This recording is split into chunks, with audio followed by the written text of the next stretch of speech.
بسم اللہ الرحمن الرحیم۔ 3 مہینے ہونے والے تھے۔ علینا اپنے ہم جماعت زاہد کے ساتھ ایک کرایہ کے مکان میں رہتی تھی۔ صبح دونوں اکٹھے یونیورسٹی جاتے اور اکٹھے ہی واپس آتے تھے۔ اس سے پہلے وہ اپنی یونیورسٹی کے گرلز ہاسٹل میں رہتی تھی، مگر زاہد کی محبت میں گرفتار ہو کر وہ اس کے بغیر نکاح کی بیوی کا کردار ادا کر رہی تھی، جسے عام زبان میں گرل فرینڈ کہتے ہیں۔ علینا کے والدین نے کبھی سوچا بھی نہ ہوگا کہ جس بیٹی پر وہ بھروسہ کر رہی ہے، وہ انہی کی کمر میں ایک ایسے لڑکے کے لیے خنجر گھونپ رہی ہے جس سے ملے 6 مہینے بھی نہیں ہوئے تھے۔ روز رات کو زاہد کے دوست بھی مقام میں آ جاتے تھے، اور علینا جس نے کبھی اپنی بھائی کو پانی تک نہیں پکڑایا تھا، وہ زاہد کے دوستوں کو سالن، روٹیاں اور چائے بنا کر دیتی تھی۔ علینا کی کچھ ہم جماعت لڑکیوں نے اسے سمجھایا بھی تھا کہ اس طرح اپنی ماں باپ کی بھروسے کو نہ توڑو اور اپنی عزت خراب نہ کرو، مگر علینا انہیں یہ کہہ کر خاموش کر دیتی کہ میری زندگی ہے، تمہیں کیا، میں جو بھی کروں۔ 2 سال گزر چکے تھے۔ اس دوران علینا نے زاہد کو بہت مرتبہ کہا کہ ہم نکاح کر لیتے ہیں، مگر زاہد اسے ہر بار ٹال دیتا۔ یہ سلسلہ اسی طرح سے چلتا رہا۔ علینا نے بہت چالاکی دکھائی اور اپنے والدین کو اس سب کے بالکل بھی خبر نہ ہونے دی تھی۔ علینا اب امید سے ہو چکی تھی۔ جب اس نے زاہد کو بتایا تو وہ چونک سا گیا۔ زاہد کو یہ سن کر غصہ آ گیا۔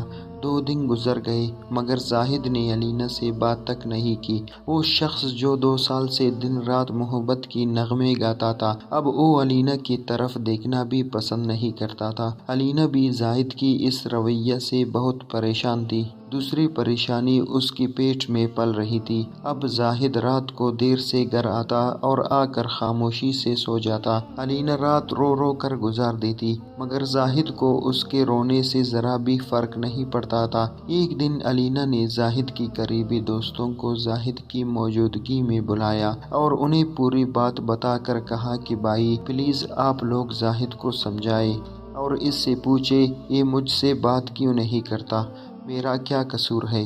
زاہد کے دوست اسی کی طرح کے تھے۔ انہوں نے زاہد سے بات کرنا شروع کی۔ ایک دوست بولا کہ تم لوگ نکاح کیوں نہیں کر لیتے؟ علینا بولی میں نے بہت بار کہا ہے، مگر یہ سنتی ہی نہیں۔ زاہد یہ بات سن کر ہنس پڑا۔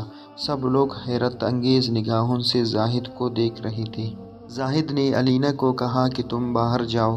علینا نے کہا کیوں، میرے سامنے کہو جو کہنا ہے۔ زاہد گرج کر بولا دفع ہو جاؤ ادھر سے۔ علینا روتی ہوئی کمرے سے باہر چلی گئی۔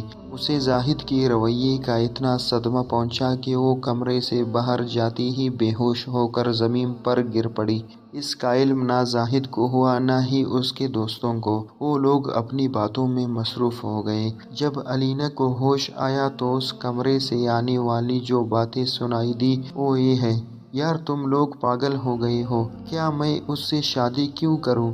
پیٹ سے ہو گئی تو کیا ہوا، اس کو ہسپتال لے جا کر سارا کام سیدھا کر دوں گا، اور ویسے بھی پتہ نہیں جو بچہ اس کے پیٹ میں پل رہا ہے وہ میرا ہے بھی صحیح کہ نہیں، مجھے تو لگتا ہے یہ کسی اور کا ہے، لیکن اب پس تو میں گیا ہوں۔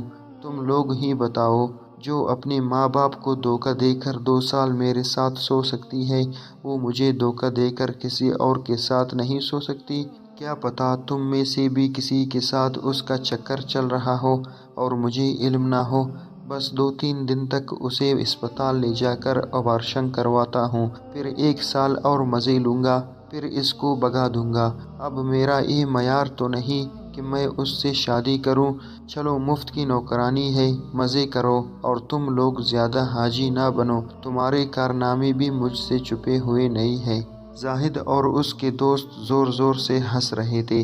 ایک لڑکا بولا یار زاہد، ہمارا حصہ ہمیں کب دے گا؟ ارے یار اب یہ تمہاری ہی ہے، بس بچے والا معاملہ سیٹ کر لو، اس کے بعد سب مل کر مزے کریں گے۔ اب تو سالی سو رہی ہوگی، کل جب بستر گرم کروں گا تو ویڈیو بنا لوں گا، پھر یہ ہم سب کی رکیل بن کر رہے گی اور کچھ بگاڑ بھی نہیں سکے گی ہمارا۔